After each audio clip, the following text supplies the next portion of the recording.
Hi there everyone, this is Bola here, your transformational trauma recovery coach from Soul Space Healing, supporting you through your recovery, self-discovery, enlightenment and beyond. Today I will talk about gaslighting, 3 tips to deal with gaslighting. Next week I will talk about escapism, and I believe we have a video already on stillness, and those were the 3 topics in the polls this week: gaslighting, escapism and stillness. So I will talk about gaslighting today. And what is gaslighting? Well, it's going to be quite a busy period getting close to Christmas, so gaslighting will probably be quite rampant because everybody is on edge. There's a certain energy, a certain buzziness in the atmosphere. You know, we are 9 days from the December solstice and 12 days for Christmas. So there's a lot of buzz, a lot of energy, a lot of tension. So just be mindful. Be mindful to take a pause, to slow down and just be aware. And people will be kind of touching on each other's nerves, and yes, there will be joy as well. There will be joy as well, but just be mindful. And what is gaslighting? Gaslighting is an emotional abuse. It's a form of emotional abuse, and it's when someone says that you, over a period of time, they say that you said, did, or felt something that you did not say, do or feel.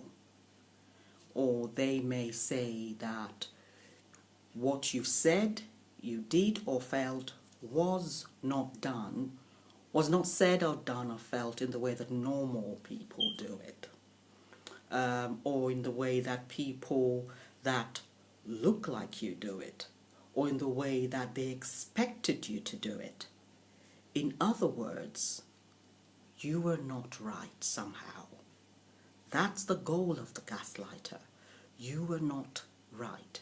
And over time, the impact of this is that we end up losing trust of ourselves. We end up having a lower sense of esteem. We are humiliated. We are made to feel that we do not matter or we are not enough. And we react to this in different ways. It may be that we fight. For instance, we may, if an example, you're cooking and you've made a meal, a nice meal. Cooking is a form of love. It's an act of love. And you cook, and then your abuser comes and goes, oh, that's not how it's done, you know. And you could react. You're triggered, and you could go, okay, fight mode, in the bin. That's it. Or you could really just decide I'm done and just avoid the whole thing and get out of the kitchen. Or you could go, okay, I can't even deal with this, and just freeze and just continue doing what you're doing without responding. You're just kind of numb. Or you could be trying to please them and go, oh, how should I do it? Should I put more pepper? Should I put more salt? And really, it's not about us considering ourselves to be perfect. No one is perfect. No one has all the T's crossed and I's dotted.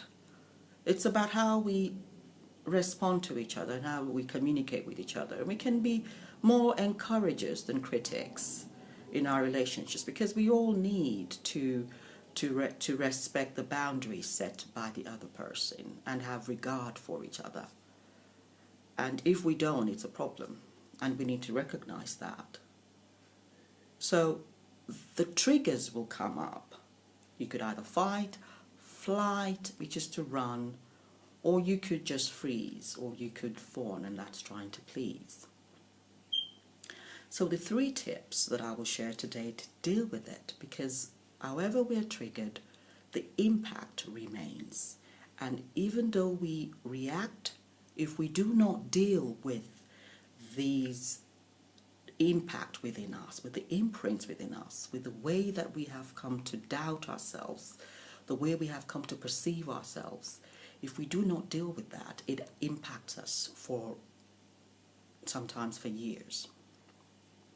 So my three tips are: 1, to become aware of what gaslighting is and its presence in your current and past relationships.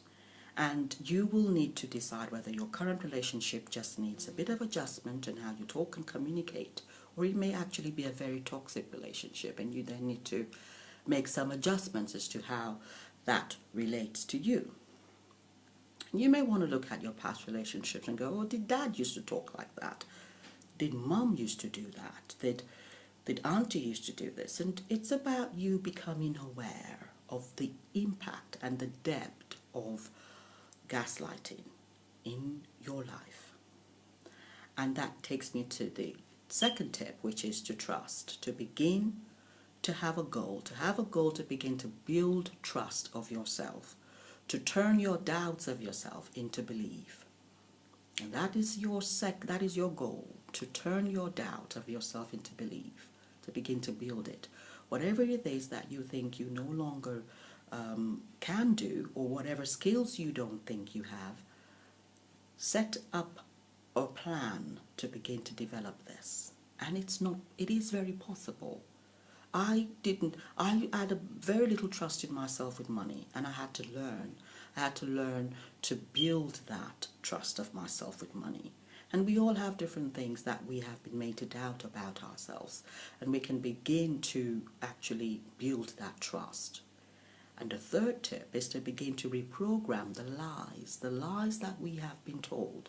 And they will arise within us. You will want to do something and the lie will come up. No, you can't do this. No, you're this. No, you're that. And it's about how you use the tools that you resonate with to reprogram these lies into truths. And tools may be journaling, maybe hypnosis, maybe EFT, maybe affirmations. I love subliminal affirmations, or maybe spoken affirmations. So it's about using a set of tools that resonate with you to turn the lies into truth. And those are the three tips. 1 is to become aware of what gaslighting is in your current and past relationships. 2 is to have a goal to build your trust of yourself again. And the third is to reprogram the lies that you have now embedded, or you have now been conditioned with, into truth, using the tools that resonate with you. And I hope that has been helpful, and I thank you for joining me. Have a wonderful holiday. Take good self-care. Bye-bye.